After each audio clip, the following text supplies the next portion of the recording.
గారిని, Prashanth MRO వర్ణి, Venkateswarlu MPDO గారిని, నామాల Saibaba PSC chairman వర్ణి గారిని, కనకారెడ్డి గారిని. ఈ ప్రాంత రైతుల్లో ఎన్నో ఏళ్ల సాకారం అవుతుంది. నీటి కోసం ఆకాశం వైపు చూసే కష్టం తీరిపోతుంది. జాకోరా చందు ఎత్తిపోతల నీటి విడుదల చేస్తామని చెప్పి కూడా స్పష్టమైన హామీ ఇస్తుంది. జీవనాడిగా భావించే నీటి పారుదల రంగంలో మీరు చూపుతున్న చొరవ ప్రశంసనీయం. రైతు కష్టాన్ని అర్థం చేసుకుని గారు ముఖ్యమంత్రిగా ఉన్నప్పుడు ఆనాటి కాంగ్రెస్ ప్రభుత్వంలో నిజాం సాగర్ లైనింగ్ కెనాల్ కోసం మరి మోడరేషన్ ఆఫ్ లైనింగ్, ఎందుకంటే అప్పుడు నిజాం కాలంలో ఉన్న కాలువలకు ఆధునీకరణ చేయాలనే ఉద్దేశంతో ఆనాడు 400 కోట్ల రూపాయలతో మరి పనులు జరిగినాయి. మీరంతా కల్లారా చూసినారు. కానీ దేశంలో కానీ ఏ రాష్ట్రంలో కానీ ఏ ఊర్లో కానీ నివసించే ప్రతి జీవికి 4 అవసరాలు ఉంటాయి.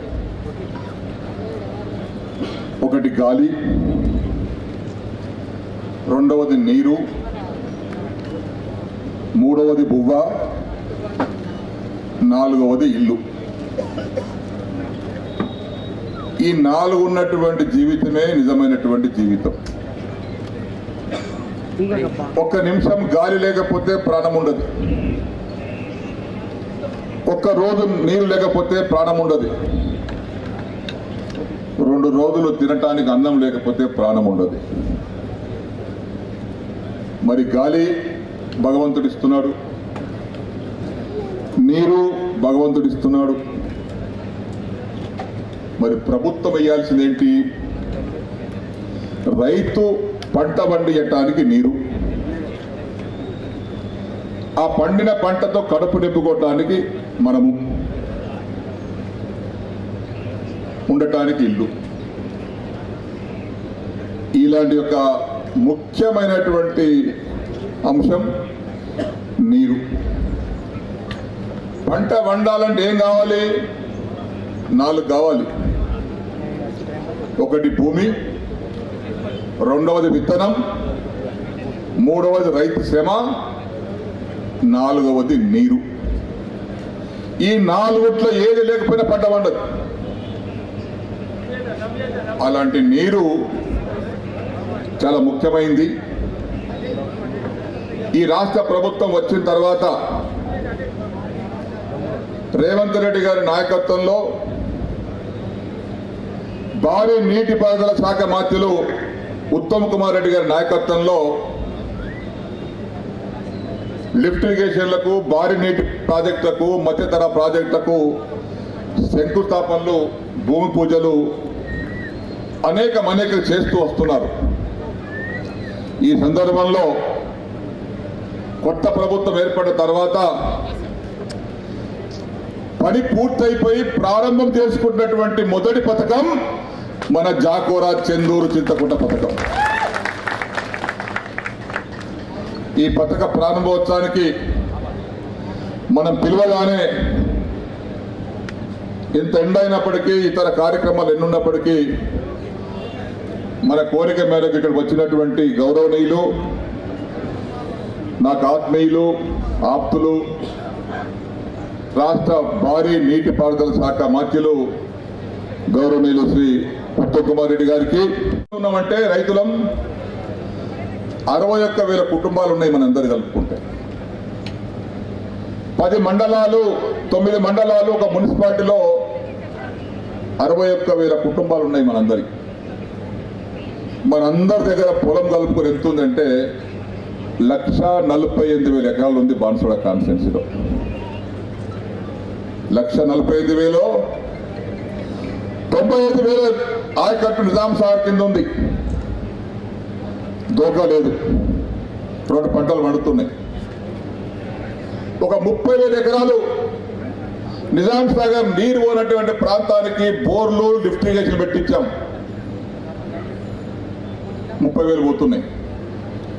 ఇంకా 24,000-23,000 ఎకరాలు నిజాం సాగర్ నీళ్లు పోనటువంటి ప్రాంతం ఈ జాకోరా, చెందూరు, చింతకుంట కింద రేపు పారబోతున్నటువంటి 10,000 ఎకరాలు నిజాం సాగర్ నీళ్లు పోనటువంటి ప్రాంతం.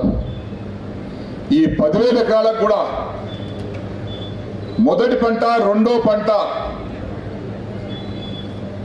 పూర్తిగా రావటానికి ఈ నీరు మీకు అందిస్తాం. 2 పంటలకు అందిస్తాం. ఇప్పుడే సిద్ధాపూర్ పోయొచ్చినాం, అదొక 13,000 ఎకరాలు, 250 కోట్లు పెట్టి చెరువు కడుతున్నాం అక్కడ. ఇప్పుడే మంత్రి గారు వచ్చారు. ఇది 106 కోట్లతో చేశాం, పూర్తి అయిపోయింది. అది పని నడుస్తూ ఉంది. ఈ 2 అయిపోతే మా అన్నలు మంచి వినాలి. బాన్స్వాడ కాన్స్టిట్యున్సీలో నీరు వారనటువంటి గుంట 1 ఎకరం కూడా ఉండదు. మొత్తం నిలువారు, 100% నిలువారేటువంటి ప్రాంతం అయిపోతుంది. మేము శాశ్వతం కాదు, నేను శాశ్వతం కాదు. మేము చేసినటువంటి పనులు శాశ్వతంగా ఉంటాయి మీ అందరి దగ్గర. 106 కోట్లతో 10,000 ఎకరాలకు నీరు అందించడం అంటే మామూలు విషయం కాదు. తెలంగాణ రాష్ట్రంలోనే మొట్టమొదటి ఎత్తిపోతల ప్రాజెక్టు అది మన పల్లెకి వచ్చింది, మన ఊరికి వచ్చింది, మన ఇంటికి వచ్చింది. ఈరోజు ఆయన చేతుల ద్వారా ఈరోజు ఎంపీ సురేష్ శెట్కర్ గారికి కూడా ఆత్మీయ సన్మానం భాస్కర్ రెడ్డి గారి చేతుల మీదుగా జరుగుతూ ఉంది. మరియు పోచారం శ్రీనివాస్ రెడ్డి గారు కూడా అందులో పాల్పంచుకోవాల్సింది. పోచారం శ్రీనివాస్ రెడ్డి గారు ఆత్మీయంగా పెద్దలు, మీ అభిమాన నాయకులు, ఉమ్మడి ఆంధ్రప్రదేశ్లో, ప్రత్యేక తెలంగాణ రాష్ట్రంలో ఎన్నో ఉన్నత పదవులు అలంకరించిన మరి స్థానిక శాసనసభ్యులు, ప్రభుత్వ సలహాదారులు పోచారం శ్రీనివాసరెడ్డి గారు ఇంత యంగ్ మ్యాన్ లాగా ఎంత యాక్టివ్గా తిరుగుతున్నాడు. అదే జీప్ ఎక్కి మాయంబడి సిద్ధాపూర్ దర్వాజా చూపెడుతున్నాడు. ఈ లిఫ్టు, ఆ లిఫ్టు, ఆ పంప్ ఆన్ చేయడం. మరి వారి యాక్టివిటీ చూస్తే నిండు 100 ఏళ్ళ ఆయుష్ భగవంతుడు ప్రసాదించాడు. ఈ 100 ఏళ్ళు కూడా ఈ బాన్స్వాడ కాన్స్టిట్యున్సీకి, ఈ రాష్ట్రానికి సేవలు అందించడానికి పోచారం శ్రీనివాసరెడ్డి గారు ఫిట్గా ఉన్నాడని చెప్పి నేను భావిస్తున్నాను. 70 అన్నారు, 78. మా ఇద్దరికి ఆయన కూడా 7 సార్లు గెలిచిండు, నేను కూడా 7 సార్లు గెలిచినాం. నేను 6 సార్లు ఎమ్మెల్యేగా, ఒకసారి ఎంపీ గెలిచిన. సరే మిత్రులారా, ఈరోజు వాస్తవంగా తీవ్రమైన ఎండలు రాష్ట్రంలో నిన్న మొన్నటి వరకు ఈ ధాన్యం కొనుగోలులో చాలా బిజీగా ఉంటుంది. నాకు ఈ మధ్య కొద్దిగా అనారోగ్యంగా ఉండే మరి. కానీ పోచారం శ్రీనివాసరెడ్డి గారి వారి కృషి, వారి యొక్క తపన, వారి యొక్క కమిట్మెంట్, వారి యొక్క సిన్సియారిటీ చూసి తప్పనిసరిగా కొద్దిసేపటి కన్నా మరి బాన్స్వాడ కాన్స్టిట్యున్సీ పోవాలని ఆలోచన చేసి ఈరోజు రావడం జరిగింది. నిజంగా నేను ఎంతో సంతోషిస్తున్నా. 106 కోట్లతో నిర్మించిన చాకోరు మరియు చందూరు ఎత్తిపోతల పథకాల ప్రారంభోత్సవానికి మరి నేను రావడం, నా చేతుల మీదుగా ప్రారంభోత్సవం చేయడం నా అదృష్టంగా భావిస్తున్నా. అదేవిధంగా సిద్ధాపూర్ రిజర్వాయర్ నిర్మాణ పనుల పర్యవేక్షణ కూడా రావడం నాకు ఎంతో సంతోషం కలిగిస్తుంది. తప్పనిసరిగా శ్రీనివాస్ రెడ్డి గారు, మీ మీద గౌరవంతో నేను సాధారణంగా చేయకూడదు, కానీ ఈ వేదిక ద్వారా నేను బాన్స్వాడ ప్రజలకి ప్రకటిస్తున్న సిద్ధాపూర్ రిజర్వాయర్కి రివైజ్ ఎస్టిమేట్ 200 కోట్లు కూడా మంజూరు చేస్తామని చెప్పి చేస్తున్నాను. అదేవిధంగా ఒక్క 2 విషయాలు నేను చెప్పి ముగిస్తా. అక్కలు చెల్లెలు గమనించాలి, మన కాంగ్రెస్ ప్రభుత్వం రాకముందు మీకు రాషన్లో ఏ బియ్యం వచ్చేది? దొడ్డు బియ్యం వచ్చేది. మన కాంగ్రెస్ ప్రభుత్వం వచ్చిన తర్వాత రాషన్లో మీ అందరికీ సన్న బియ్యం వస్తుంది. అవునా కాదా? మంచి క్వాలిటీ. అక్కలు చెల్లెలు మీరు జవాబు చెప్పాలి. మీ అందరికీ మన కాంగ్రెస్ ప్రభుత్వంలో మీరు తినగలిగే మంచి క్వాలిటీ సన్న బియ్యం వస్తున్న మాట నేను గుర్తు చేస్తున్నాను. గతంలో దొడ్డు బియ్యం వచ్చేది, తినలేకపోయేవాళ్ళు. ఇప్పుడు సన్న బియ్యం వస్తుంది. అదేవిధంగా 10 ఏళ్ల పాటు రేషన్ కార్డు ఇవ్వలే, మేము కొత్తగా అందరికీ రేషన్ కార్డు ఇస్తున్నాం. ఇప్పుడు తెలంగాణ రాష్ట్రంలో 1,05,00,000 కుటుంబాలకి రేషన్ కార్డులకు ఇచ్చి 3,20,00,000 మందికి 6 కిలోల ప్రతి నెల సన్న బియ్యం ఇస్తున్న విషయం కూడా నేను గుర్తు చేస్తున్నా. నిజామాబాద్ జిల్లాలోనే మరి అంకెలు ఉన్నాయి నా దగ్గర, మరి కొన్ని వేల కొత్త రేషన్ కార్డులు ఇవ్వడం జరిగింది. అదేవిధంగా ధాన్యం కొనుగోలు విషయంలో కూడా రైతులందరూ గమనించాలి.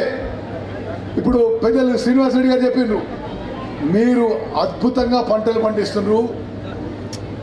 మన కాంగ్రెస్ ప్రభుత్వం 48 గంటల్లో మీకు పైసలు చేరే విధంగా మరి చర్యలు తీసుకున్న విషయం కూడా మీరు గమనించాలి. కేవలం ఈ సంవత్సరం రబీ యాసంగి కలిపితే వరి రైతులకి 35,000 కోట్లు ఇచ్చింది మన కాంగ్రెస్ ప్రభుత్వం అని చెప్పి నేను మనవి చేస్తున్నా. మిత్రులారా, మరి ఉమ్మడి నిజామాబాద్ జిల్లా మీరు అడిగిన సిద్ధాపూర్ రిజర్వాయర్ రివైజ్ ఎస్టిమేట్ మంజూరు చేస్తాము, తొందరగా నిర్మాణం పూర్తి చేసే విధంగా చర్యలు తీసుకుంటామని చెప్పి మాటిస్తూ, అదేవిధంగా ఉమ్మడి నిజామాబాద్ జిల్లాలో ఇరిగేషన్ ప్రాజెక్టులన్నీ కూడా వేగవంతంగా చేపడతాం. ఏ విధంగానైతే రైతులకి ఆదుకోవడానికి మరి వరి కొనుగోలు విషయంలో చివరి గింజ వరకు కొనుగోలు చేసినాము, ఇంకా మిగిలిన చేస్తాము. ఇప్పటి వరకే 147 లక్షల మెట్రిక్ టన్నుల వరి ధాన్యం కొనుగోలు చేసినాము, 35,000 కోట్లు ఖర్చు పెట్టినాము. మొత్తం తెలంగాణ రాష్ట్రంలో ఏ మారుమూల ప్రాంతంలో ఏ రైతు దగ్గర మిగిలిన్నా ప్రతి గింజ కొనుగోలు చేస్తామని కాంగ్రెస్ ప్రభుత్వం తరఫున నేను మాటిస్తూ మీ అందరినీ కలవడం ఎంతో సంతోషకరం. పెద్దలు గౌరవనీయులు శ్రీనివాస్ రెడ్డి గారు, వారు మరి ఒక ఆదర్శ రాజకీయ నాయకుడు. వారు మరి ఈ వయసులో ఇంత యాక్టివ్గా తిరుగుతూ కాన్స్టిట్యున్సీకి ఇంత సేవలు అందిస్తుంటే మీరందరూ అదృష్టవంతులు అని చెప్పి నేను భావిస్తున్నాను. మరి వారిని ఆహ్వానించినందుకు మనస్ఫూర్తిగా నా ధన్యవాదాలు, నా అభినందన తెలియజేస్తూ మీ అందరినీ కలవడం, కొంత సమయం మీతో గడపడం నాకు ఎంతో సంతోషం, సంతృప్తి అని చెప్పి మనవి చేస్తూ ముగిస్తున్నాను. జై హింద్, జై కాంగ్రెస్.